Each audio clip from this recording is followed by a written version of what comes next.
You are right.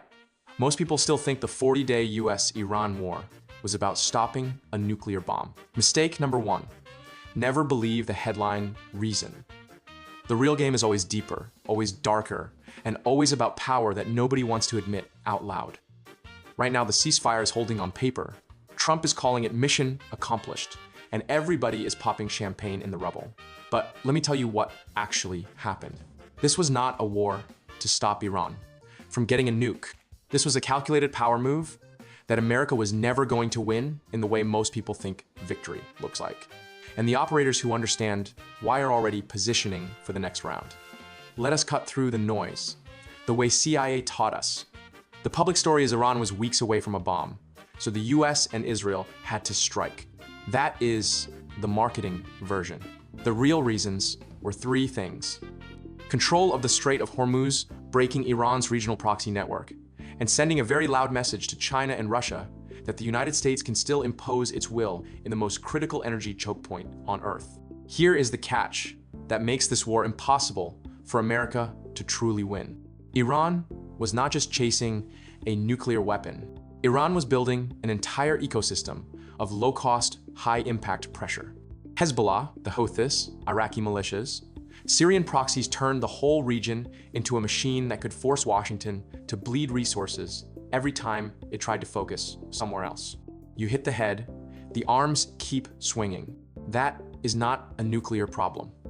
That is a strategic strangulation problem. So the 40-day campaign achieved tactical dominance.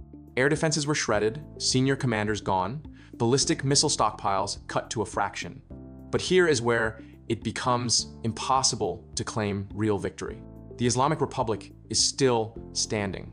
The new hardliners are even more entrenched. The proxies are already testing the ceasefire with rockets into Israel and ships in the Red Sea.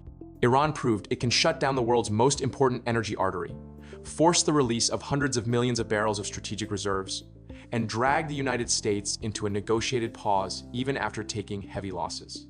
That is survival. And in this kind of war, survival is a form of victory. Let me give you the operator's view. When you look at any conflict, ask yourself three questions. Who controls the energy flow? Who controls the narrative? And who forces the other side to react instead of act? In this war, the US and Israel controlled the skies and the headlines. Iran controlled the psychological disruption and the economic pain points. Both sides got part of what they wanted. Neither side got all of it. And that is exactly why this war was impossible for America to win in the classic sense. Because the real objective was never just tactical. It was to reset the balance of fear in the Middle East, remind everyone who still holds the biggest stick, and break Iran's ability to keep strangling global energy. They degraded the capability, but they did not break the will. They hit the network, but they did not cut the head.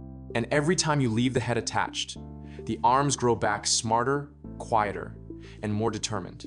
Here is the deeper layer that makes it impossible to declare victory. This war was also about domestic politics on both sides. Trump needed a clear win to project strength. Iran's regime needed to survive and look defiant to keep the hardliners happy. Both leaders got their short-term political win. But long-term, the underlying power struggle is unchanged. The Strait of Hormuz is still the jugular. Iran still has the knowledge, the will, and the proxies to rebuild. And America just showed the world that even with total air supremacy, it cannot force a fundamental change in Iranian behavior. Think about it like this. CIA taught us that the best way to win is not always to destroy the enemy completely. Sometimes it is to make them spend so much defending themselves that they cannot threaten you elsewhere. In this case, Iran was forced to burn expensive missiles, just to keep the world watching. But America also burned political capital, international support, and the illusion of quick, decisive victory. Both sides are now weaker in resources, but stronger in resolve. And a weaker, but more determined Iran is exactly the opponent that starts the next round smarter, not louder.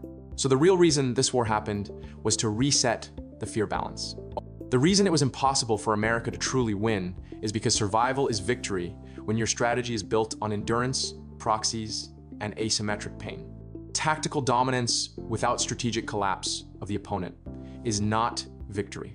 It is just a very expensive pause. Right now, both sides are claiming they got what they wanted.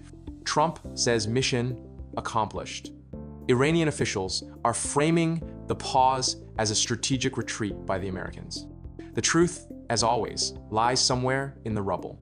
The side that stays mobile, keeps collecting resources, and understands the psychological game is the one that will still be standing when the next storm hits.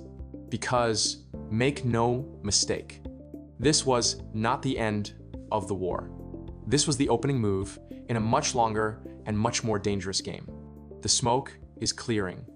The rubble is still warm, and the next storm is already forming on the horizon.